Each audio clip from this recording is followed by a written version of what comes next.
Hello बच्चों, कैसे हो आप? बढ़िया? आप बढ़िया तो मैं भी बढ़िया। मैं प्रदीप कुमार और आप सभी का बड़ा भैया आ गया हूं लगाने पार आपकी नैया। आज हम शुरू करने जा रहे हैं एक नए चैप्टर, एक नई जोश और एक नई उमंग के साथ में। Chapter number 4। चैप्टर नंबर 4 क्या है बेटा? चैप्टर नंबर 4 है अपने पास में क्या? Quadratic equation. क्या है? Quadratic equation. क्वाड्रेटिक इक्वेशन की बात हम जो है वो पहले कर चुके हैं, ठीक है। पॉलिनोमियल जो वाला चैप्टर था अपने पास में, बहुपद वाला जो चैप्टर था, ठीक उसी के सिमिलर अपने पास में क्या है? चैप्टर नंबर 4 है क्वाड्रेटिक इक्वेशन के नाम से, मतलब द्विघात समीकरण। क्या होती है द्विघात समीकरण? हम जानते हैं द्विघात समीकरण के बारे में। हम लीनियर इक्वेशंस होती हैं, क्वाड्रेटिक इक्वेशंस होती हैं और क्यूबिक इक्वेशंस होती हैं, उनके बारे में हम डीपली जो है वो चर्चा कर चुके हैं चैप्टर नंबर 2 के अंदर। अब हम बात करेंगे चैप्टर नंबर 4 की। तो what is the quadratic equation? Quadratic equation क्या होती हैं? द्विघात समीकरण, यानी कि अपने पास में एक ऐसी समीकरण जिसकी घात क्या हो? डबल हो। या यहाँ पे अपन बोल सकते हैं कि अपने पास में ऐसी समीकरण जिसके अंदर जो चर की घात है, जो चर का अधिकतम घात है, वो कितना हो? आपके पास में 2 हो। और हम यहाँ पे बात कर चुके थे पहले ही कि क्वाड्रेटिक इक्वेशन का जो जनरल फॉर्म होता है बेटा, वो कितना होता है? ax² plus bx plus c।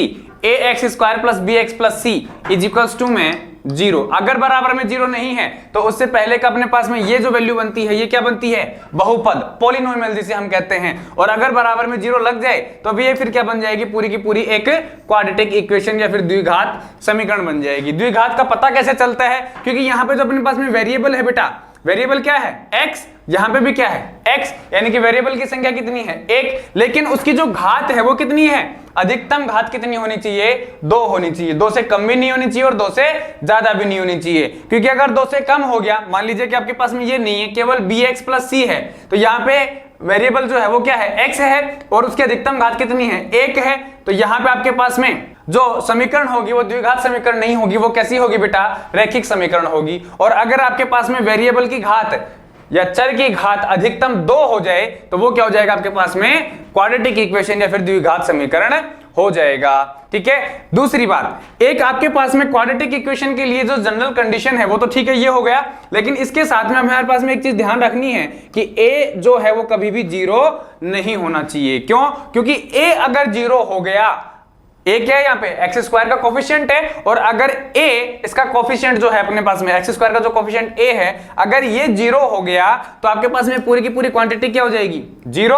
और ये पूरी की पूरी क्वांटिटी अगर 0 हो गई तो फिर आपके पास में केवल और केवल ये जनरल टर्म बचेगी, ठीक है। और यहां पे आपके पास में x का वेरिएबल या वेरिएबल x जो है उसकी मैक्सिमम पावर कितनी है? 1 है, 2 नहीं है। तो यहां पे आपके पास में कभी भी द्विघात समीकरण फिर नहीं बनेगा। तो इसी के साथ में हमने यहां पे लिखा है कि a does not equals to 0, कि a जो है वो कभी भी 0 नहीं होना चाहिए। ये तो बात हो गई किसकी? क्वाड्रेटिक इक्वेशन की। और क्वाड्रेटिक इक्वेशन में हमने लिख दिया है जनरल फॉर्म क्या होती है इसकी? ax² plus bx plus c is equals to में 0, जहां पे a क्या है अपने पास में? x² का कोफिशिएंट, b क्या है? x का कोफिशिएंट, और c क्या है आपके पास में? एक कांस्टेंट वैल्यू है। क्या है? एक अचर पद है, एक अचर राशि है। कोई भी मैथमेटिकल क्वांटिटी आपके पास में हो सकती है, ठीक है। दूसरी बात कि यहाँ पे a जो है वो डज नॉट इक्वल्स टू क्या रहेगा? ऑलवेज 0 रहेगा, ठीक है। ये इसकी जनरल फॉर्म हो गई। अब हम बात करते हैं methods to solve the quadratic equation की, ठीक है। क्वाड्रेटिक इक्वेशन तो हमारे पास आ चुका है, लेकिन उसको सोल्व किस तरीके से करेंगे? तो उसको सोल्व करने के लिए अपने पास में बेटा यहाँ पे 2 से 3 तरीके हैं। कितने तरीके हैं? 3 तरीके हैं मेनली। एक तरीका पहला आता है अपने पास में मेथड ऑफ फैक्टराइजेशन। ये तरीका जो है हम चैप्टर नंबर 2 के अंदर अच्छे से स्टडी कर चुके हैं। पॉलिनोमियल वाला जो चैप्टर था बेटा, उसके अंदर हमने क्या निकाले थे? शून्यांक निकाले थे। क्या निकाले थे? शून्यांक। अगर बहुपद है, बहुपद का मतलब अगर बराबर में 0 नहीं है तो पूरा का पूरा खेल क्या हो जाएगा? बहुपद हो जाएगा। बहुपद के हमने क्या निकाले थे? शून्यक निकाले थे। लेकिन अगर बराबर में 0 हो गया तो वो क्या हो जाएगा? फिर क्वाड्रेटिक इक्वेशन। और क्वाड्रेटिक इक्वेशन के जो अपन ने रूट्स निकालने हैं, ये मान लीजिए कि जो चीज वहां पे हम शून्यांक बोल रहे थे वो यहाँ पे क्या हो जाएगी? रूट हो जाएगी, पोल हो जाएगी, ठीक है। उसको हम यहाँ पे क्या बोल देंगे? रूट बोल देंगे, जो वहां पे हम शून्यांक बोल रहे थे बहुपद के लिए। तो पहली चीज तो आती है कि मेथड ऑफ फैक्टराइजेशन, जिसको हम चैप्टर नंबर 2 के अंदर पढ़ चुके हैं। गुणनखंडन विधि का प्रयोग करके, किसका? गुणनखंडन विधि का प्रयोग करके हम जो है वो इसके रूट्स फाइंड आउट कर सकते हैं। दूसरी बात आती है अपने पास में क्या? कि method of completing the square. ये इंपॉर्टेंट है। ये क्या है? इंपॉर्टेंट है। और ये अपन इसी चैप्टर के अंदर सीखेंगे कि आपके पास में पूर्ण वर्ग विधि बना करके क्या, पूर्ण वर्ग विधि बना करके कंप्लीटिंग द स्क्वायर, ठीक है, और वो बना करके फिर आप क्या करोगे, रूट्स फाइंड आउट करोगे। बहुत ही इंटरेस्टिंग टॉपिक है बेटा, चैप्टर नंबर 4 के 4.3 के अंदर जो है हम इसे कंप्लीटली क्या करेंगे, स्टडी करेंगे। अब आता है अपने पास में श्रीधराचार्य फॉर्मूला, बहुत ही अच्छा है, इसके ऊपर बेस्ड एक क्वेश्चन हमेशा एग्जाम पेपर के अंदर पूछा जाता है, ठीक है। तो श्रीधराचार्य फॉर्मूला जो है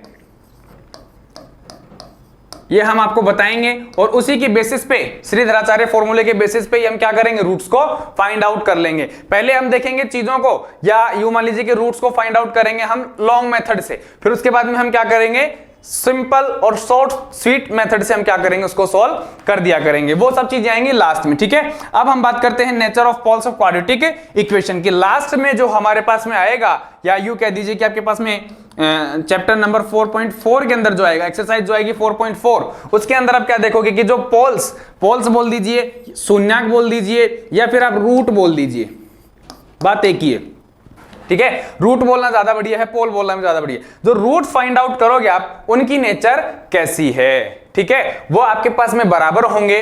वैसे तो हमें पता चल जाएगा, जैसे ही हम रूट्स फाइंड आउट कर लेंगे लास्ट में, इस वाले मेथड से भी, इस वाले मेथड से भी और इस वाले मेथड से भी, तीनों से ही हमें पता चल जाएगा।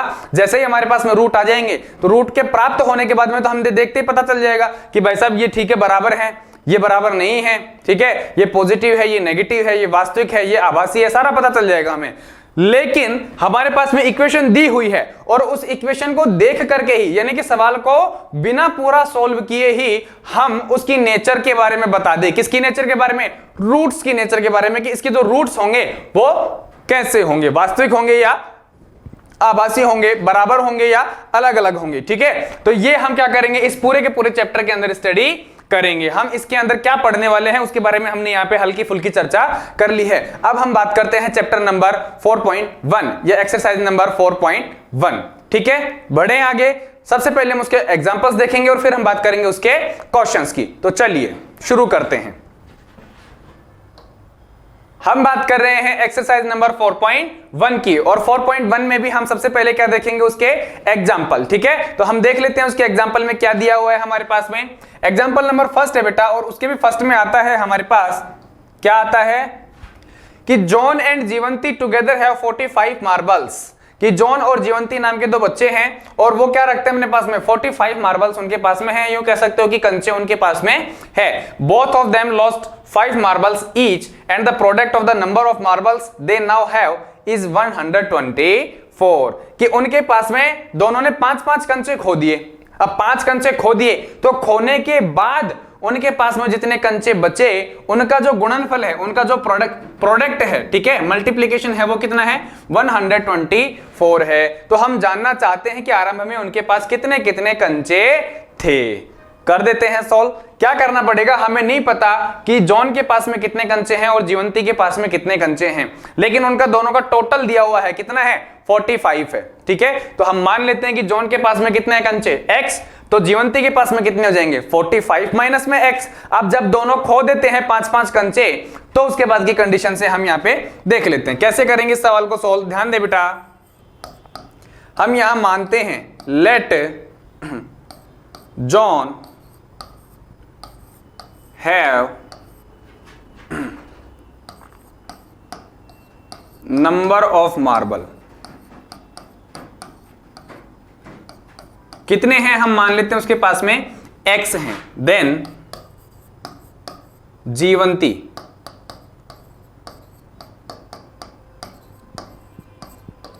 have number of marble, तो जीवंती के पास में कितने होंगे बेटा, वो हमें पता है, according to the question 45 minus में x ही होंगे, ठीक है। अब कह रहे हैं कि 5-5 कंचे जो है वो क्या कर देते हैं, खो देते हैं। तो मैं लिखता हूं यहां पे आफ्टर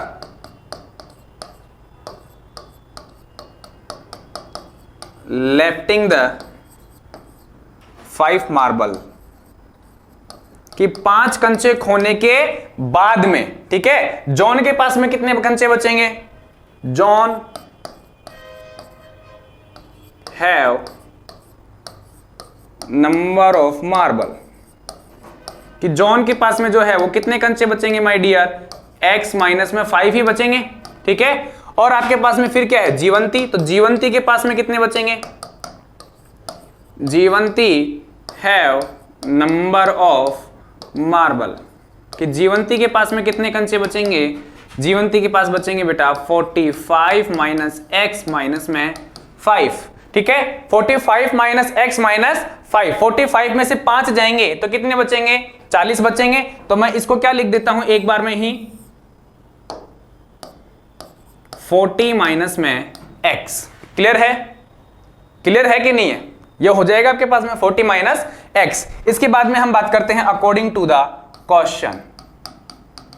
इसके बाद में प्रश्न क्या कह रहा है? इसके बाद में प्रश्न कह रहा है कि उनके पास में कंचे, जब 5-5 कंचे उन्होंने खो दिए तो खोने के बाद में उनके पास में जो कंचे बचते हैं उनका गुणनफल कितना है बेटा? 124 है। कहने का मतलब x माइनस में 5, ठीक है। ये जॉन के पास में और जीवंती के पास में कितने हैं? 40 माइनस में x। टोटल इनका गुणनफल जो है वो कितना है? 124। तो ये लीजिए साहब 124, ये आ गया। इसको सॉल्व कर लीजिए। कैसे करोगे? इस x को इस पूरे वाले से मल्टीप्लाई करना है। कैसे करोगे? पहले इस x को 40 से मल्टीप्लाई करो, कितना आ गया? 40x। फिर इस x को इस x से मल्टीप्लाई करोगे, बीच में साइन है माइनस का तो x स्क्वायर। फिर माइनस 5 को आप 40 से मल्टीप्लाई करोगे, कितने हो जाएंगे? 5 चौक 20 माइनस के 200। फिर इस 5 को आप x से मल्टीप्लाई करोगे, कितने आ जाएंगे आपके पास में? 5x बराबर में 124। क्लियर है? अब आप इसको क्या कर सकते हो? इजी वे में सॉल्व कर सकते हो, या यूं कह दीजिए कि रीअरेंज कर सकते हो। माइनस का x स्क्वायर आ गया मेरे पास में, पहले 40x है और 5x है, कितना हो गया? प्लस का 45x माइनस का 200, और ये 124 इस तरफ आएगा तो कितना आ जाएगा आपके पास में? माइनस का 124 बराबर में 0। टोटल कितना हो गया बेटा? ध्यान दें, अब मैं ये जो x स्क्वायर है इसके साथ में माइनस आ रहा है तो मैं इस पूरी की पूरी इक्वेशन को क्या कर रहा हूं? माइनस से मल्टीप्लाई कर रहा हूं। तो माइनस से मल्टीप्लाई करूंगा तो ये क्या हो जाएगा? माइनस माइनस प्लस, ये क्या हो जाएगा? माइनस, ये क्या हो जाएगा? प्लस, और ये भी क्या हो जाएगा? प्लस, ठीक है। तो ध्यान दें, एक्स स्क्वायर माइनस 45x और प्लस के 200 और प्लस के 124 कितने हो जाएंगे बेटा? 324। कितने हो जाएंगे? प्लस 324, ठीक है। और इस इक्वेशन के माध्यम से अभी हम सिर्फ और सिर्फ इक्वेशन निकालना सीख रहे हैं। इनको सॉल्व करने वाला जो मेथड है वो हम 4.2 के अंदर देखेंगे। एक्सरसाइज नंबर 4.2 पढ़ेंगे तो उसमें फैक्टराइजेशन मेथड के थ्रू हम ये इक्वेशन जो बन रही है, इक्वेशन बनाना भी और साथ ही साथ उसके रूट्स को फाइंड आउट करना भी हम वहां पे सीखेंगे। लेकिन हम यहाँ पे ये कह सकते हैं कि इस इक्वेशन के माध्यम से हमारे पास में, उनके पास में आरंभ में कितने कितने कंचे थे वो हम निकाल सकते हैं, ठीक है। अब हम बढ़ते हैं आगे।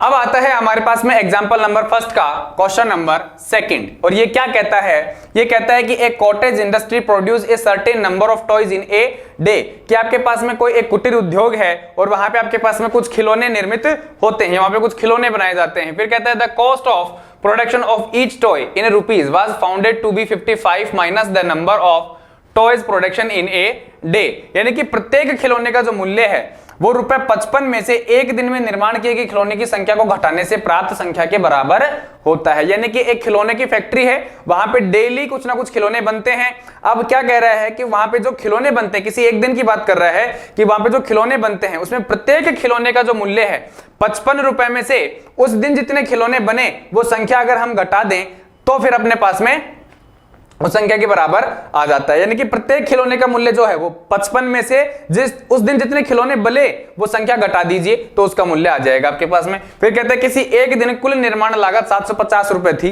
कि एक दिन टोटल जो आपके पास में कॉस्ट ऑफ प्रोडक्शन आया वो कितना था? 750 था। तो हम उस दिन निर्माण किए गए खिलौने की संख्या को ज्ञात करना चाहते हैं, तो उसके लिए हमें क्या करना पड़ेगा? यहाँ पे इक्वेशन बनाना पड़ेगा। और वो कैसे बनाएंगे हमें नहीं पता कि आपके पास में शुरू वाले जो दिन है, या मान लीजिए कि उस दिन जिस दिन की बात कर रहा है उस दिन आपके पास में जो खिलौने बने वो कितने थे। तो हम मान लेते हैं कि उस दिन जो प्रोडक्शन हुआ खिलौनों का वो कितना था? x था। चलिए हम सॉल्व करते हैं इसको।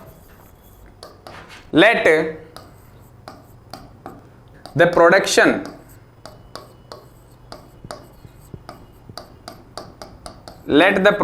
of toys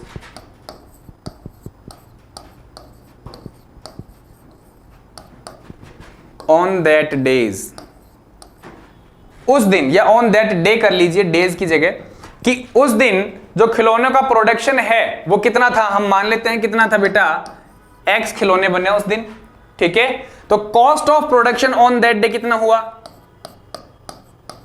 cost of production, कि उस दिन खिलौनों की जो लागत है वो कितनी होगी, कितनी होगी 55 में से उस दिन जितने खिलौने बने वो संख्या घटा दीजिए। तो उस दिन खिलौने कितने बने x, तो 55 में से x घटा देंगे तो उस दिन की निर्माण लागत आ जाएगी हमारे पास में।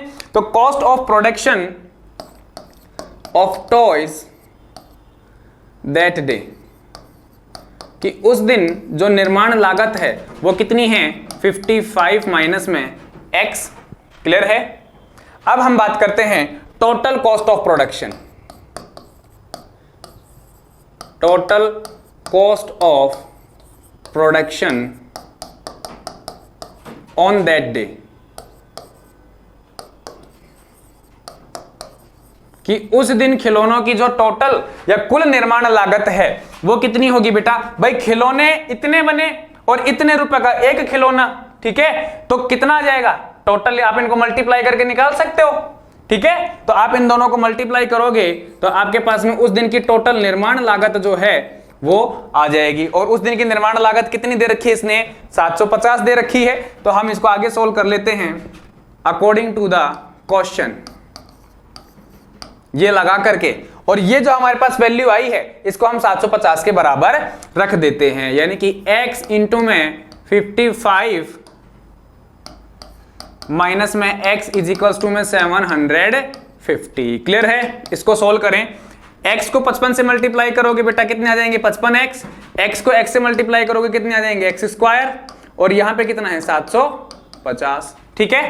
अब आप इसको क्या कर लीजिए, रीअरेंज कर लीजिए, कर लेते हैं। एक्स स्क्वायर को हमें पहले लेके आना है, चूंकि एक्स स्क्वायर माइनस का है तो हम इसे क्या करेंगे, प्लस का करेंगे।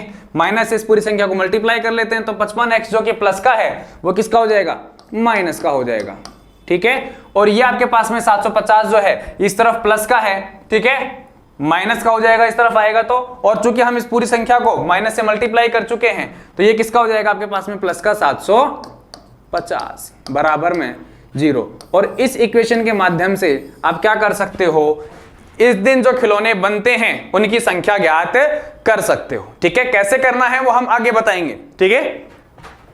आगे बढ़ते हैं हम इससे आगे वाले प्रश्न में, क्या कहता है एग्जाम्पल नंबर 2 में हम यहां सीखेंगे कि कोई भी द्विघात समीकरण जो हमें दे रखी है यहाँ पे वो है या नहीं है। द्विघात समीकरण का एक जनरल फॉर्मूला हमें पता है, वो कितना होता है ax square plus bx plus c is equal to में 0, या यूं कह सकते हो कि जो वेरिएबल है उसकी अधिकतम घात कितनी होनी चाहिए, 2 होनी चाहिए। तो हम यहाँ पे देखेंगे कि हमारे पास में जो वेरिएबल क्वांटिटी है उसकी अधिकतम घात 2 है या नहीं है, ये मैक्सिमम पावर जो है वो आपके पास में 2 आनी चाहिए। तो ये हमारे पास में एक इक्वेशन दे रखी है, इसको हम क्या कर लेते हैं, सोल्व कर लेते हैं। करिए, a माइनस बी का होल स्क्वायर का फॉर्मूला लगेगा इसमें, सिंस यहां लिख देता हूं मैं, a माइनस बी का होल स्क्वायर कितना होता है, a square plus b square minus में 2ab, यही होता है।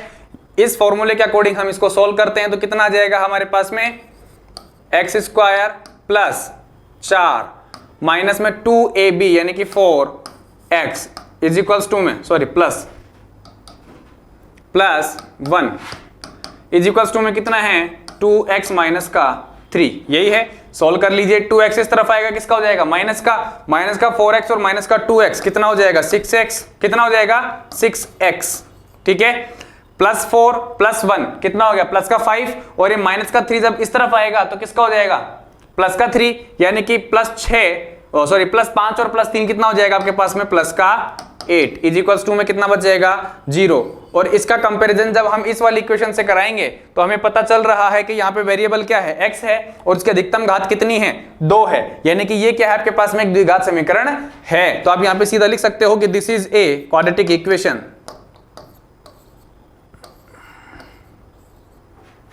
This is a quadratic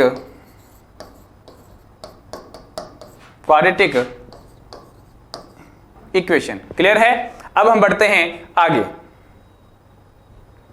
example number 2 का क्वेश्चन नंबर 2 की हम यहां बात कर रहे हैं, और ये क्या कह रहा है कि हमें द्विघात समीकरण है या नहीं है इसकी जांच करनी है। तो पहले हम इसको क्या कर लेते हैं, सोल्व कर लेते हैं।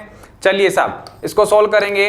X square plus x plus 8 is equals to में, इसको सोल्व करिए। देखो ये a प्लस बी है और ये क्या है a माइनस बी। हम जानते हैं इसका फॉर्मूला क्या होता है, a प्लस बी और a minus B.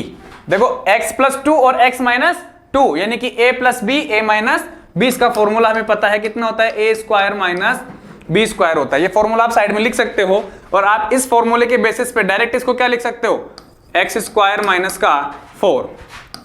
X square से एक्स स्क्वायर कैंसिल, दोनों तरफ है बराबर में है, ठीक है, और चिन्ह भी सेम है तो कट गया। अब कितना बच गया अपने पास में, x प्लस 8 और माइनस का 4 इस तरफ आएगा तो प्लस का 4 इज इक्वल्स टू में 0, यानी कि x plus 12 is equals to में 0। और यहां पे जब इसका कंपैरिजन हम किससे कराएंगे, ax square plus bx plus c वाली इक्वेशन से, क्योंकि हमें पता है द्विघात समीकरण क्वाड्रेटिक इक्वेशन का जनरल फॉर्म यही होता है। इसका जैसे हम इससे क्या करवाएंगे, कंपेयर कराएंगे तो हमें पता चलेगा कि वेरिएबल यहाँ पे क्या है x, और इसकी जो मैक्सिमम पावर है वो कितनी है 1, जबकि होने कितनी चाहिए 2। तो यहाँ पे ये आपके पास में द्विघात समीकरण नहीं है, तो आप यहाँ पे लिख सकते हो कि ये है द्विघात समीकरण नहीं है, खत्म, ठीक है। चलिए अब हम बढ़ते हैं आगे। एग्जाम्पल नंबर 2 का क्वेश्चन नंबर है 3 और इसमें भी हमें द्विघात समीकरण बताना है। सॉल्व कर लेते हैं इसको। कितना आ जाएगा, x को 2x प्लस 3 से मल्टीप्लाई करना है, 2x स्क्वायर प्लस का 3x इज इक्वल्स टू में x स्क्वायर प्लस 1, ठीक है। 2x स्क्वायर प्लस का, सॉरी ये इस तरफ आएगा तो माइनस का बन जाएगा, माइनस का x स्क्वायर प्लस का 3x और माइनस का 1 इज इक्वल्स टू में 0। कितना बनेगा ये, x स्क्वायर प्लस का 3x माइनस का 1 बराबर में 0। यहां पे हमारे पास में जो वेरिएबल है उसकी मैक्सिमम पावर कितनी है 2। इसका मतलब ये क्या है, एक द्विघात समीकरण है। तो आप यहां पे लिख सकते हो कि this is a quadratic equation, ठीक है। अब बढ़ते हैं आगे। एग्जाम्पल नंबर 2 का 4 और इसमें हमारे पास में क्या आ रहा है, x प्लस 2 का होल क्यूब बराबर में x क्यूब माइनस में 4, और बताना है कि ये द्विघात समीकरण है या नहीं है। अब इस सवाल को करें उससे पहले मैं बता देता हूं आपके पास में कि a प्लस बी के होल क्यूब का क्या होता है, एक फॉर्मूला होता है जिसका मतलब क्या होता है कि a cube plus b cube plus 3a square b plus 3a b square. ये क्या होता है, एक फॉर्मूला होता है। क्या होता है, एक फॉर्मूला होता है, ठीक है। तो इस फॉर्मूले के अकॉर्डिंग आप क्या कर सकते हो, इस प्रश्न को खोल सकते हो। कर दीजिए, हम इसको एक्सपेंड कर देते हैं। तो कितना आ जाएगा आपके पास में, x cube plus 8 plus 3a square यानी कि 3x स्क्वायर और b से मल्टीप्लाई करोगे यानी कि 2 से मल्टीप्लाई करोगे तो कितने आ जाएगा भाई, 3x स्क्वायर इंटू में b की जगह कितना है आपके पास में 2 है तो कितना आ जाएगा 6x स्क्वायर, ये लो साहब, ठीक है, plus 3ab square, 3ab square, a कितना है आपके पास में x, b स्क्वायर कितना है आपके पास में 2 का स्क्वायर करना है तो कितना आ जाएगा आपके पास में 3x और 2 दूनी 4, कितना आ गया आपके पास में 4 तिया 12x। तो यहां पे आप लिख सकते हो सिंपली 12x, ठीक है। ये मैं हटा देता हूं, कितना आ गया आपके पास में x cube plus 8 plus 6x square plus 12x is equals to में कितना दे रखा है आपके पास में x क्यूब माइनस में 4। कितना दे रखा है बेटा, x क्यूब माइनस में 4, x क्यूब से x क्यूब खत्म, कितना बचेगा आपके पास 6x स्क्वायर प्लस 12x, ठीक है। माइनस का 4 इस तरफ आएगा तो किसका हो जाएगा, प्लस का 4, ठीक है। और आपके पास में 8 पहले से मौजूद है तो 8 ही आ गया बराबर में 0। कितना आ गया आपके पास 6x square plus 12x plus 8 और 4 12 बराबर में 0। यहां पे आपको देखने से ही पता चल रहा है कि इस पूरी इक्वेशन के अंदर 6 कॉमन आ रहा है। कितना आ रहा है, 6 कॉमन आ रहा है। तो आप क्या लिख सकते हो, x square plus 2x plus 2 is equals to में 0। क्या लिख सकते हो, ये लिख सकते हो कि नहीं लिख सकते हो, ठीक है। और ये जो इक्वेशन है इसके अंदर वेरिएबल x और x की मैक्सिमम पावर कितनी है 2, इसका मतलब ये क्या है, एक क्वाड्रेटिक इक्वेशन है, ठीक है। अब हम बढ़ते हैं आगे। क्वेश्चन नंबर फर्स्ट आता है अपने पास में, यानी कि एक्सरसाइज नंबर 4.1 के जितने भी एग्जांपल थे वो सारे खत्म हो चुके हैं। अब हम बात करेंगे इसके क्वेश्चन की, और क्वेश्चन में सबसे पहला क्वेश्चन क्या कह रहा है कि जांच कीजिए कि क्या निम्न द्विघात समीकरण हैं यानी कि जो आपके पास में इक्वेशन दे रखी है क्या वो द्विघात समीकरण है, और है तो हमें बताइए हाँ, और नहीं है तो हमें बताइए ना। तो चेक कर लेते हैं। a प्लस बी के होल स्क्वायर का फॉर्मूला इसमें लग रहा है। इससे पहले हम जो भी एग्जांपल कर चुके हैं सारे के सारे इसी के ऊपर बेस्ड हैं बेटा। क्या है? इसी के ऊपर बेस्ड है। ये क्या होता है अपने पास में फॉर्मूला होता है a प्लस बी के होल स्क्वायर का। इस फॉर्मूले से हम इसको क्या कर देते हैं, खोल देते हैं। खोलिए साहब, कितना आ जाएगा आपके पास में x प्लस a का होल स्क्वायर है तो कितना आ गया आपके पास x square plus 1 plus 2ab, यानी कि आपके पास आ जाएगा 2x, और इसको आप खोल दोगे पूरा तो कितना आ जाएगा 2x माइनस में 6। ठीक है, देखो 2x से 2x खत्म, कितना बचेगा आपके पास x स्क्वायर, ये माइनस का 6 तरफ आएगा तो कितना हो जाएगा प्लस का 7। भाई माइनस का 6 तरफ प्लस का 6, प्लस का 6 और प्लस का 1 कितना हो गया x स्क्वायर प्लस 7। क्लियर है? चलिए x स्क्वायर प्लस 7 ये आ रहा है और बराबर में कितना है आपके पास में 0। ठीक है, तो ये क्या है आपके पास में एक द्विघात समीकरण है। क्यों? क्योंकि यहां पे वेरिएबल क्या है x है, क्या है x है, और x का मैक्सिमम पावर कितना है 2, और मैक्सिमम पावर अगर 2 आ जाता है तो हम उसे क्या कह देते हैं, वो द्विघात समीकरण है। क्योंकि हमारे पास हम जानते हैं इसका जनरल फॉर्म जो होता है द्विघात समीकरण का, एक क्वाड्रेटिक इक्वेशन का, वो कितना होता है ax square plus bx plus c is equals to में 0। और यहाँ पे वेरिएबल x का मैक्सिमम पावर कितना है 2, यहाँ पे भी वेरिएबल x का मैक्सिमम पावर कितना है 2, यानी कि ये क्या है एक द्विघात समीकरण है। अब हम बात करते हैं एक्सरसाइज नंबर 4.1 के क्वेश्चन नंबर फर्स्ट के सेकंड की। ये क्या कहता है, ये इसमें भी हमें वही द्विघात समीकरण चेक करनी है। ये दे रखी है कि इक्वेशन ये जो है आपके पास में द्विघात समीकरण है या नहीं है। तो सॉल्व कर लीजिए इसको। भाई एक्स स्क्वायर का एक्स स्क्वायर माइनस का 2x इज इक्वल टू में माइनस के 2 को 3 से मल्टीप्लाई करोगे कितने देंगे माइनस के 6, और माइनस के 2 को माइनस के x से मल्टीप्लाई करोगे तो माइनस माइनस प्लस और 2x। ये है कि नहीं है? ठीक है, अब देखो एक्स स्क्वायर, ठीक है, माइनस का 2x, और ये माइनस का 2x इस तरफ आएगा, सॉरी प्लस का 2x इस तरफ आएगा तो किसका हो जाएगा माइनस का 2x हो जाएगा, माइनस का 6 इस तरफ आएगा तो किसका हो जाएगा प्लस का 6 बराबर में 0। तो वैल्यू क्या बचेगी एक्स स्क्वायर माइनस का 2x माइनस का 2x माइनस का 4x प्लस में 6 इज इक्वल टू में 0। और हम जानते हैं कि यहाँ पे x क्या है वेरिएबल, इसकी मैक्सिमम पावर कितनी है 2, यानी कि ये क्या है आपके पास में एक द्विघात समीकरण है। क्वेश्चन नंबर फर्स्ट का आपके पास में क्या करना है, द्विघात समीकरण बतानी है, और थर्ड आ रहा है, और इस थर्ड का हमें क्या करना है चेक करना है। देखिए इसको हम सॉल्व करेंगे, क्या करेंगे इसको हम सॉल्व करेंगे तो हमें पता चलेगा कि आपके पास में जो इक्वेशन बन रही है वो क्या है। x को हम x प्लस 1 के पूरे वाले इस ब्रैकेट में जो है उससे मल्टीप्लाई करेंगे, तो हम पहले क्या करते हैं इसको इससे मल्टीप्लाई करेंगे, कितना आ गया एक्स स्क्वायर, फिर हम इसको किससे करेंगे इससे मल्टीप्लाई करेंगे तो कितना आ जाएगा x को 1 से मल्टीप्लाई किया 1, फिर हम क्या करेंगे इसको इससे मल्टीप्लाई करेंगे तो कितना आ जाएगा माइनस का 2x, फिर हम करेंगे किसको माइनस के 2 को 1 से मल्टीप्लाई करेंगे तो माइनस का 2 इज इक्वल्स टू में इसको देखो x को एक्स स्क्वायर प्लस का 3x माइनस का x, और माइनस के 1 को 3 से मल्टीप्लाई करोगे तो माइनस के 3। क्लियर है? चलिए साहब सॉल्व कर लेते हैं। एक्स स्क्वायर इसको सोल्व करोगे माइनस का x माइनस का 2 इज इक्वल्स टू में एक्स स्क्वायर, और ये प्लस का 2x, और ये माइनस का 3। एक्स स्क्वायर से एक्स स्क्वायर खत्म, ये 2x जो है वो इस तरफ आएगा, किसका बन जाएगा किसका बन जाएगा भाई माइनस का x माइनस का 2x माइनस का 2, और ये माइनस का 3 इस तरफ आएगा तो प्लस का 3 बराबर में 0। तो माइनस का 3x बन गया इस तरफ और प्लस का 1 बन गया ये। ठीक है, माइनस का 3x प्लस 1 बराबर में 0। आप चाहो तो इसको ये भी लिख सकते हो कि 3x माइनस का 1 बराबर में 0। और हम जानते हैं यहाँ पे वेरिएबल क्या है x, जिसकी मैक्सिमम पावर कितनी है 1, जबकि मैक्सिमम पावर द्विघात समीकरण की कितनी होती है 2। तो ये क्या है द्विघात समीकरण नहीं है। ठीक है, अब हम बढ़ते हैं आगे।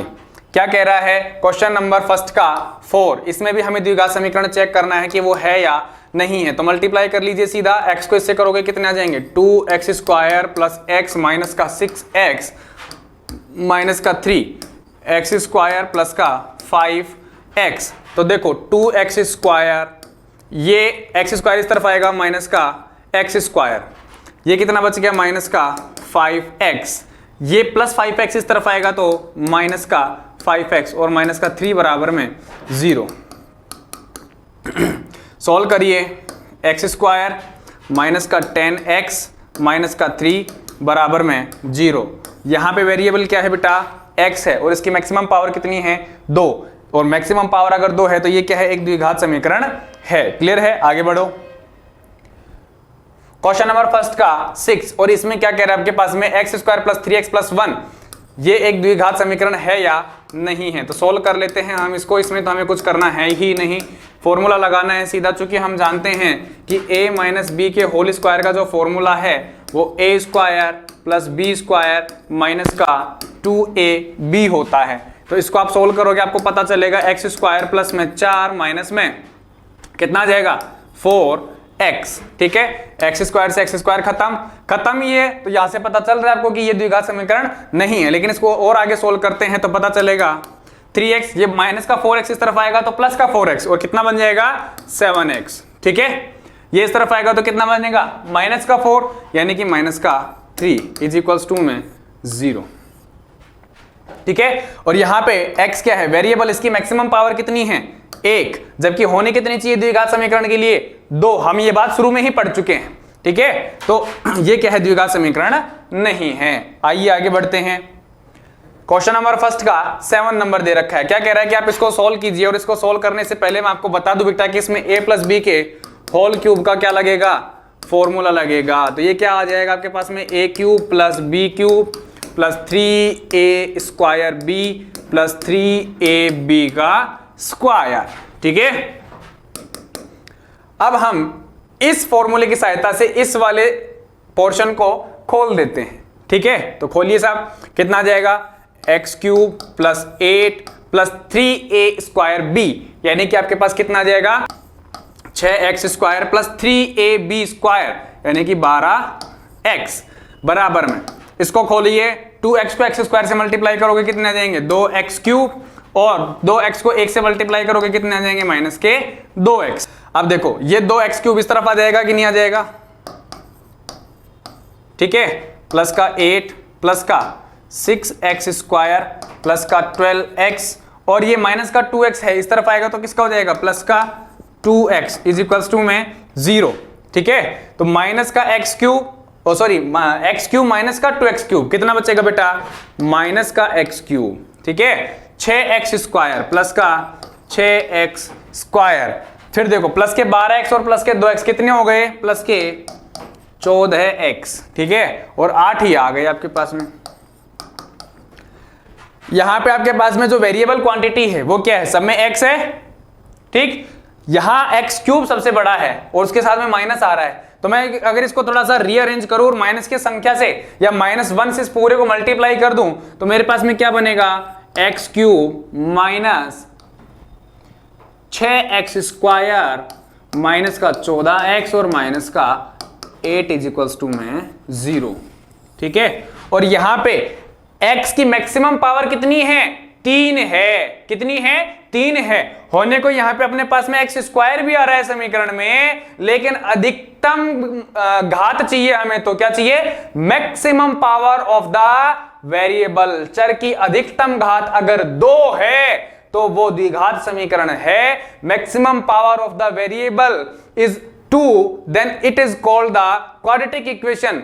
ठीक है, लेकिन यहां पे अपने पास में कितनी है उसकी घात 3 है, और अगर 3 है तो ये फिर द्विघात समीकरण नहीं है। ये क्या है, ये त्रिघात समीकरण है, क्यूबिक इक्वेशन है। ये क्या है, क्यूबिक इक्वेशन है। ठीक है, तो ये क्या है, दिस इज नॉट, यहां पे लिख सकते हो this is not quadratic equation, कि ये द्विघात समीकरण नहीं है। ठीक है, बढ़िए आगे।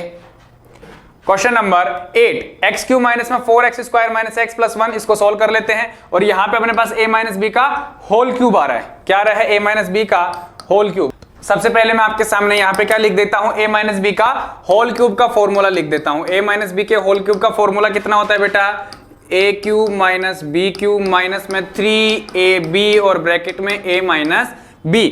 अब आप जैसे ही इसको सोल्व करोगे तो आपको पता चल जाएगा कि a³ माइनस में b³ और माइनस में 3ab को a से मल्टीप्लाई करो तो कितना जाएगा 3a² माइनस के, और ये माइनस माइनस क्या हो गया प्लस 3ab², 3ab², यानी कि b वाली जो टर्म है, b² वाली जो टर्म है, जैसे ही b का स्क्वायर होगा तो वो टर्म क्या होगी प्लस होगी, यानी कि लास्ट वाली जो टर्म होगी वो क्या होगी इसमें प्लस होगी, इसको ध्यान रखना है आपको। उसमें सारी क्या होंगी, ये प्लस होंगी, लेकिन इसमें क्या होती है, लास्ट वाली प्लस होती है, ठीक है, बाकी शुरू की क्या होती है, माइनस होती हैं। तो इस चीज का विशेष ध्यान रखें, बाकी सवाल सिंपल है। तो आगे करते हैं हम 100। इस सूत्र की सहायता से हम क्या कर देते हैं, इस वाले को खोलेंगे। सबसे पहले हम लिखते हैं कि एक्स क्यूब माइनस में 4x स्क्वायर माइनस का x प्लस का 1, और इसको खोलेंगे तो आपको पता चल जाएगा कि एक्स क्यूब माइनस का 8 और माइनस का 3a square b, 3a square b, तो कितना आ जाएगा आपके पास में, माइनस का 6x स्क्वायर प्लस का 12x। 3ab स्क्वायर को सोल्व करोगे तो कितने आ जाएंगे आपके पास में, 12x, ठीक है। अब आप क्या कर लीजिए, देखो x क्यूब से x क्यूब खत्म, माइनस का 4x स्क्वायर और माइनस का 6x स्क्वायर है, माइनस का 6x स्क्वायर जैसे ही इस तरफ आएगा तो क्या बन जाएगा आपके पास में, 2x स्क्वायर, क्योंकि ये प्लस हो जाएगा और ये माइनस का 4x स्क्वायर प्लस का 6x स्क्वायर क्या बना देंगे, 2x स्क्वायर, माइनस का x, ये प्लस का 12x है, ये इस तरफ आएगा तो क्या बन जाएगा, माइनस का 12x, और माइनस का x ऑलरेडी है तो कितना हो जाएगा आपके पास में, माइनस का 13x प्लस का 1, और ये माइनस का 8 इस तरफ आएगा तो क्या बनाएगा, प्लस का 8, यानी कि प्लस का 8 और प्लस का 1 9, कितना बन गया, 9, ठीक है, इज इक्वल्स टू 0। यहां पे x जो है वो वेरिएबल है और उसकी मैक्सिमम पावर 2 है, तो यहां पे हम कह सकते हैं कि आपके पास में ये जो समीकरण है ये क्या है, एक द्विघात समीकरण है, ये क्वाड्रेटिक इक्वेशन है, ठीक है, ये लीजिए साहब। अब हम बढ़ते हैं हमारे अगले प्रश्न पर, और जैसे ही हमने अगला प्रश्न चालू किया तो हमें पता चला कि हमारा जो पहला प्रश्न था वो खत्म हो चुका है, साथ ही साथ दूसरा क्वेश्चन क्या कह रहा है वो भी हमारे सामने प्रदर्शित हो चुका है। तो क्या कहता है ये कहता है कि represents the following situations in the form of quadratic equation, की जो भी आपको यहां पे सिचुएशन दे रखी है, स्टेटमेंट दे रखा है, उसको क्वाड्रेटिक इक्वेशन की फॉर्म में क्या करना है, रिप्रेजेंट करना है। यानी कि बेसिकली हमें यहाँ पे द्विघात समीकरण बनानी है, उसको सॉल्व नहीं करना है, उसके रूट्स जो हैं वो हमें फाइंड आउट नहीं करने हैं, वो हम करेंगे एक्सरसाइज नंबर 4.2 के अंदर। तो सबसे पहले हम यहाँ पे देख लेते हैं कि करना क्या है। क्वेश्चन नंबर फर्स्ट आता है, the area of a rectangular plot is 528 metre square, the length of the plot in metre is 1 more than twice its breadth, We need to find the length and breadth of the plot। क्या कह रहा है कि आपके पास में क्या है, एक रेक्टेंगुलर प्लॉट है, क्या है, रेक्टेंगुलर प्लॉट है, एक आयताकार क्या है आपके पास, ये साहब, ये प्लॉट है मेरा जयपुर के अंदर गोपालपुरा में, ठीक है, और ये कैसा है, ये बता रहा है कि ये 528 मीटर स्क्वायर इसका क्या है, क्षेत्रफल है, क्या है इसका, 528 मीटर स्क्वायर क्षेत्रफल है। इसकी लेंथ और इसकी ब्रेड्थ जो है वो मुझे नहीं पता है। ये कह रहा है कि क्षेत्र की जो लंबाई है वो चौड़ाई के दुगने से 1 अधिक है। ये क्या होगी इसकी चौड़ाई, ये क्या होगी इसकी लंबाई, तो मैं इसकी चौड़ाई अगर x मान लूं, ठीक है, तो इसकी जो लेंथ है वो कितनी होगी बेटा, चौड़ाई के दुगने से, यानी कि चौड़ाई का दुगना, x का दुगना 2x, और इससे 1 अधिक तो 2x + 1 होगी कि नहीं होगी। ये इसकी लेंथ हो गई और ये इसकी विड्थ हो गई, ठीक है। तो कर लेते हैं हम, लेट द ब्रेड्थ, क्या, let the breadth of rectangular, हम मान लेते हैं कि कितनी है, x मीटर है, कितनी है, x मीटर है, एंड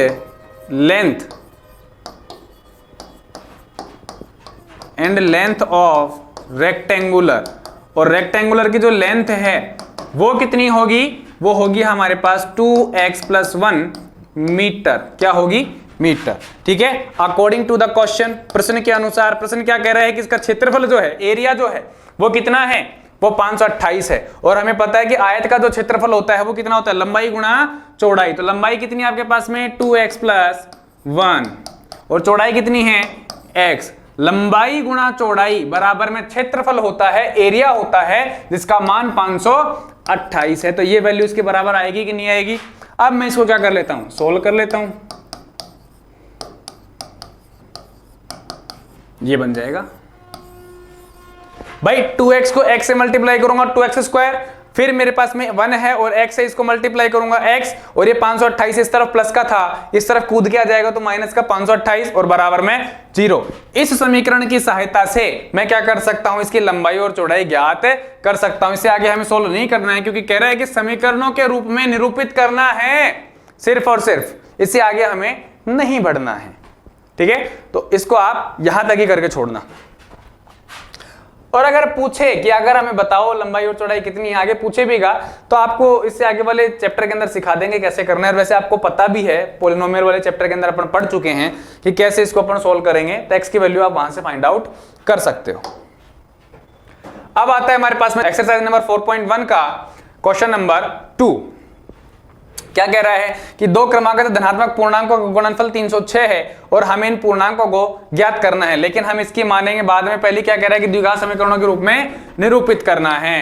तो चलिए साहब, सबसे पहले क्या करना है अपने पास में, क्रमागत धनात्मक क्या कह रहा है और पूर्णांक, यानी कि पूर्णांक चैप्टर नंबर 1 वीडियो नंबर 1 उसी में देख लेना धनात्मक पूर्णांक क्या होते हैं। यानी कि पूर्णांक तो क्या होंगे आपके पास में 0 1 2 3 4 5 डॉट डॉट डॉट डॉट कहां तक चले जाओ, इन्फिनिटी तक, और यहां पे आ जाओ -1 -2 -3 -4 और ये माइनस के इन्फिनिटी तक। ये सब क्या होते हैं, पूर्णांक होते हैं। लेकिन ये किसकी बात कर रहा है, सिर्फ और सिर्फ धनात्मक पूर्णांक के। तो धनात्मक पूर्णांक कहां से चालू होंगे बेटा, धनात्मक पूर्णांक चालू होंगे यहां से 1 2 3 4 5 6 7 8 9 10 आगे चलते रहो इन्फिनिटी तक। तो ये सब क्या है, धनात्मक पूर्णांक। दूसरी बात, एक वर्ड जोड़ रहे हैं इसमें, क्रमागत। क्या जोड़ रहा है, क्रमागत, conjugative.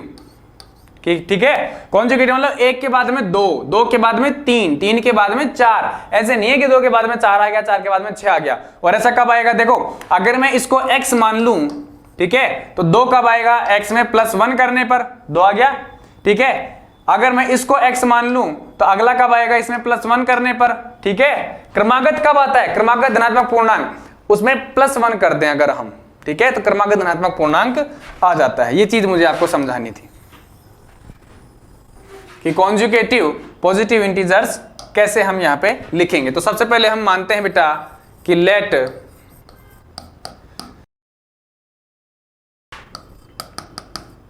The first positive let the first positive integer is x, then conjugative positive integer क्रमागत, यानी कि दूसरा, यहां पे आप नेक्स्ट भी लिख सकते हो, कोई दिक्कत नहीं है, सक्सेसिव भी लिख सकते हो, वो भी ठीक है। Then conjugative positive integer, then conjugative positive integer will be कितना होगा बेटा, x + 1। ठीक है, x + 1। और कह रहा है कि इनका जो गुणनफल है, जिनको मल्टीप्लिकेशन है, वो कितना है, 306 है। कितना है, 306। तो मैं लिखता हूं यहां पे x मल्टीप्लाई बाई में x + 1 = में 306 कर लीजिए साहब, x² + x, ये 306 इस तरफ आएगा तो माइनस का 306 बराबर में 0। ठीक है, इस समीकरण की सहायता से हम क्या कर सकते हैं, x की वैल्यू को फाइंड आउट कर सकते हैं। बढ़िए आगे, निम्न स्थितियों को द्विघात समीकरणों के रूप में, इसमें भी वही करना है। ठीक है, इक्वेशन अपने को बना करके और छोड़ देना है सवाल को वहीं पे। कहता है क्वेश्चन नंबर 2 के 3 में कि Rohan's mother is 26 year older than him, कि रोहन है और उसकी मां की आयु की बात कर रहा है, और हमें बता रहा है कि रोहन की मां जो है वो उससे 26 वर्ष बड़ी है। कितनी वर्ष बड़ी है, 26 वर्ष बड़ी है। उनकी आयु का गुणनफल अब से 3 वर्ष पश्चात 360 हो जाएगी, कि उनकी आयु जो है वो अब से 3 वर्ष बाद, मुझे नहीं पता कि रोहन की एज क्या है और उसकी मां की एज क्या है, मैं किसी भी एक की एज लेकर के चल रहा हूं यहां पे। Late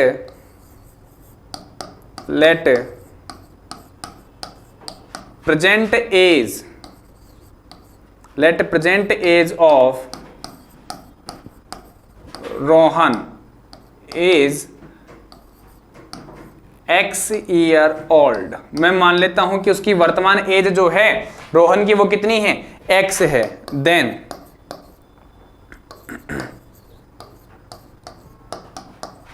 as of his mother, तो उसकी माँ की जो एज होगी वो प्रश्न के अनुसार कितनी होगी बेटा, x + 26 ईयर, क्योंकि प्रश्न हमें कह रहा है कि उसकी माँ जो है वो क्या है, उससे 26 साल बड़ी है। फिर कह रहा है कि 3 वर्ष बाद, तो मैं यहाँ पे लिखता हूं कि आफ्टर द 3 ईयर, कितने साल बाद में, आफ्टर द 3 ईयर, कि 3 साल बाद में। पहली बात किसकी, age of Rohan will be, Rohan की जो एज है वो कितनी होगी बेटा, रोहन की जो एज है 3 साल बाद में x + 3 हो जाएगी, ठीक है। और एज ऑफ हिज मदर, 3 साल बाद में उसकी माँ की जो एज है वो कितनी हो जाएगी भाई, अगर अभी कितनी है, x + 26 है, तो 3 साल बाद कितनी हो जाएगी, x + 26 + 3, फाइनली आप क्या लिख सकते हो, x + 29 ईयर ओल्ड, भाई x + 29 साल यही होगी।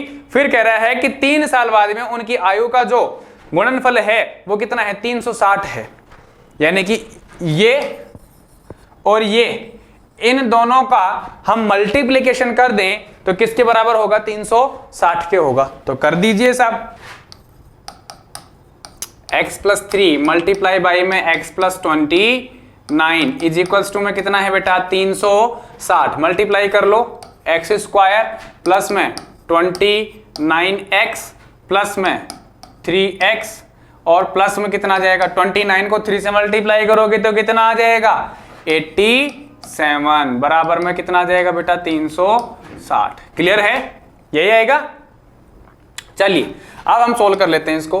x² देखो 29 + 3, 29x + 3x कितना आ गया, 32x प्लस 87 है और माइनस के 360 है, बराबर में 0, तो कितना आ जाएगा, x² + 32x, ठीक है। और 87 में से 360 जाएंगे तो कितने बचेंगे, निकाल लीजिए, 60 तो गए सीधे और 27 और निकाल लें 300 में से तो 273, तो माइनस में 273 बराबर में 0, कितने आ जाएगी बेटा, ये आपके पास में इक्वेशन आ जाएगी। और इस इक्वेशन के माध्यम से या इस इक्वेशन की सहायता से आप क्या कर सकते हो, रोहन की उम्र और उसकी मां की उम्र दोनों को क्या कर सकते हो, कैलकुलेट कर सकते हो, ठीक है।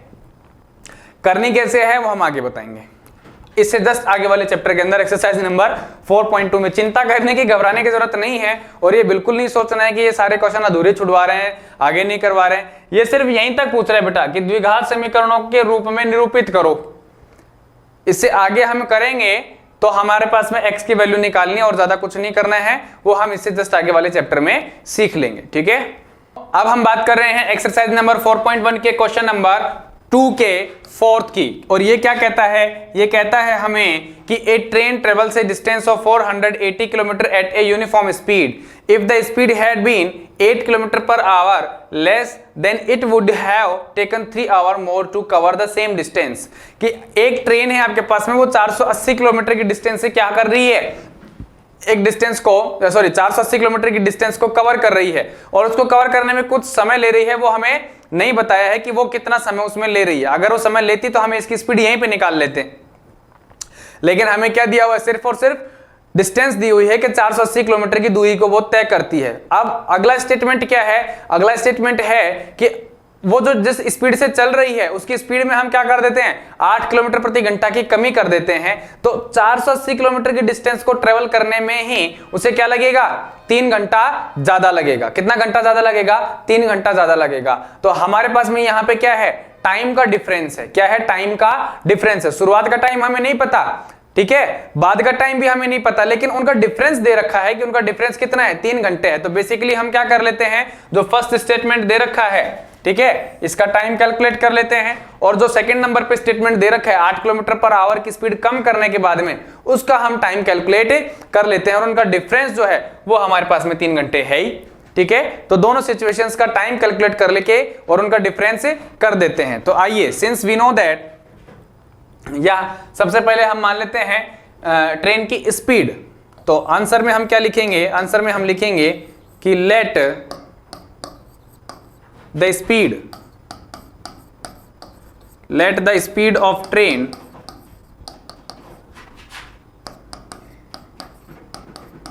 Is to be x kilometre प्रति घंटा। ठीक है,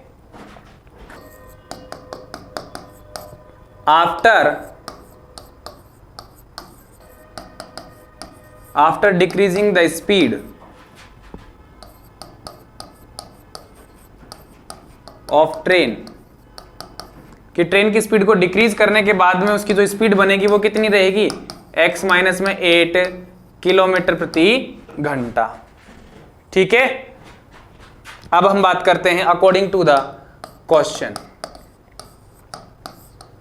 ठीक, क्वेश्चन के अनुसार हमें पता है कि ये टाइम की बात कर रहा है और टाइम का हमें जानते हैं कि टाइम क्या होता है, डिस्टेंस अपॉन स्पीड। क्या होता है, डिस्टेंस अपॉन स्पीड होता है। तो चलिए पहले वाले इस वाले सिचुएशन की बात करते हैं कि जब 480 किलोमीटर चलता है x किलोमीटर प्रति घंटा की स्पीड से, तो टाइम कितना लगेगा, तो समय बराबर दूरी बटा चाल। दूरी कितनी है, 480 किलोमीटर। ठीक है, और 480 किलोमीटर चलने के लिए पहले कौन सी चाल से चल रहा था, x किलोमीटर प्रति घंटा से, तो डिस्टेंस अपॉन स्पीड आ गया ये। ठीक है, अब हम बात करते हैं कि आपके पास में जब 8 किलोमीटर प्रति घंटा की स्पीड उसकी कम कर दी गई, तब भी दूरी कितनी तय कर रहा था, तब भी दूरी 480 किलोमीटर की तय कर रहा था। तो उस टाइम पे जो टाइम लगेगा वो भी हमें नहीं पता, तो वहां का जो टाइम है वो निकलेगा कैसे, बेसिकली 480 डिस्टेंस अपॉन में स्पीड कितनी थी, x माइनस 8, यही थी। लेकिन इनका डिफरेंस दिया हुआ है और डिफरेंस करने के लिए हम माइनस करेंगे। डिफरेंस कितना दिया हुआ है, 3 घंटे। कितना दिया हुआ है माय डियर, 3 घंटे लगते हैं। तो इस इक्वेशन को आप सोल्व कर लो, क्वेश्चन का खेल खत्म हो जाएगा। ठीक है, चलिए कर लेते हैं, यही कर देता हूं ना। चलिए x है और x माइनस 8 है, तो आप क्या कर लो, एलसीएम ले लो। क्या ले लो, एलसीएम। तो चलिए मैं एलसीएम ले लेता हूं, x और ये आ जाएगा आपके पास x माइनस 8।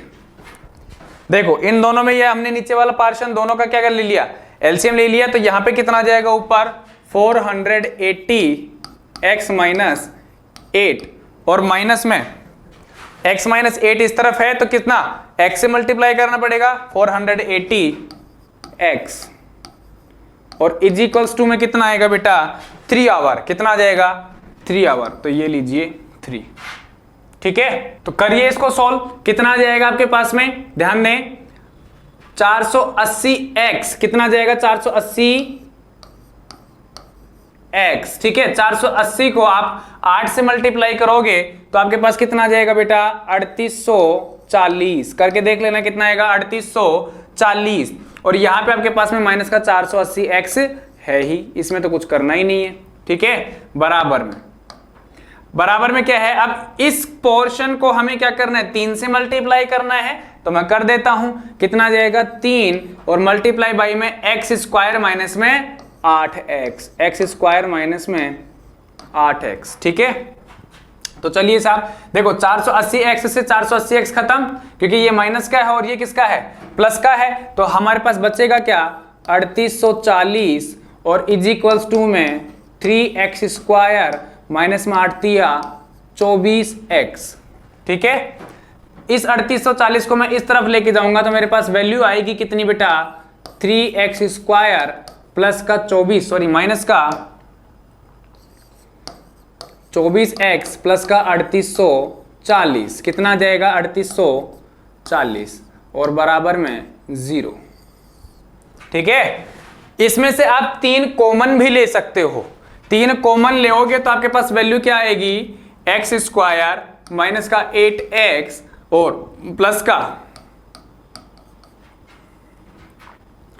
कितना आएगा, 1280।